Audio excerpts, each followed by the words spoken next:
Hello বন্ধুরা, আজকে আমি আপনাদের সামনে হাজির হয়ে গেলাম নতুন একটি রেসিপি নিয়ে। আজকে আমি আপনাদেরকে তৈরি করে দেখাবো রাঁধুনি হালিম মিক্স দিয়ে কিভাবে হালিম রান্না করা যায়। অতি সহজে এই রান্নাটি আপনারা অবশ্যই খুব মনোযোগ সহকারে দেখবেন। প্রথমে আমি পেঁয়াজগুলোকে ভেজে নেব, তার সাথে আমি দেব কিছুটা তেল এবং তেজপাতা, কয়েকটি এলাচ। এগুলোকে দিয়ে আমি পেঁয়াজগুলোকে ভালো করে ভেজে নেব। ভাজা হয়ে গেলে আমি দিয়ে দেবো রসুন বাটা, তারপরে দিয়ে দেবো আদা বাটা এবং যে রাঁধুনি হালিম মিক্সের মধ্যে যে মশলাটা ছিল সেই মশলাটা আমি এখানে পুরোটাই দিয়ে দিব। যেহেতু আমার গরুর পায়া এবং মাংস অনেকটা বেশি, তাই সম্পূর্ণটাই দিয়ে দেব। এগুলোকেও ভালো করে ভাজা ভাজা করে নেব। তারপরে দিয়ে দিব মরিচের গুঁড়া পরিমাণ মতো, লবণ। মরিচের গুঁড়া দেওয়া থাকে, তারপরেও ঝাল এখানে একটু বেশি দেওয়ার জন্য আমি মরিচের গুঁড়া ব্যবহার করেছি। তারপরে যে আমি ভালো করে ধুয়ে নিয়েছি গরুর পায়া এবং তার সাথে দেখুন কিছু মাংসও আছে, তাহলে খেতে মজা হয়, তার জন্য আমি গরুর পায়ার সাথে আমি মাংসও ব্যবহার করেছি।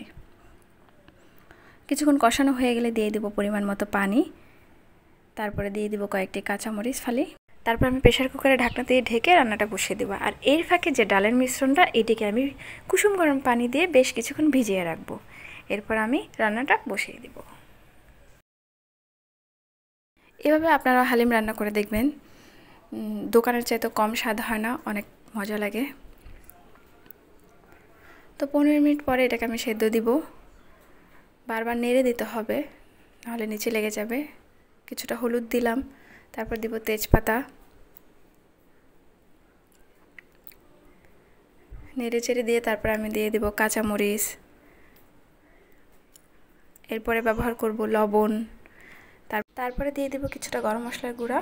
এদিকে আমার গরুর পায়াটা হচ্ছিল, 10 বার সিটি দেওয়ার পরে নামিয়ে লাড়িয়ে চাড়িয়ে এবং পানি দিয়ে দিয়েছি এবং আরও 10 বার সিটি দিলে নামিয়ে নেব। এদিকে আমি কিছুটা রসুন কুচি, আদা এবং পেঁয়াজ কুচি ভালো করে ভেজে নিচ্ছিলাম বাগার দেওয়ার জন্য।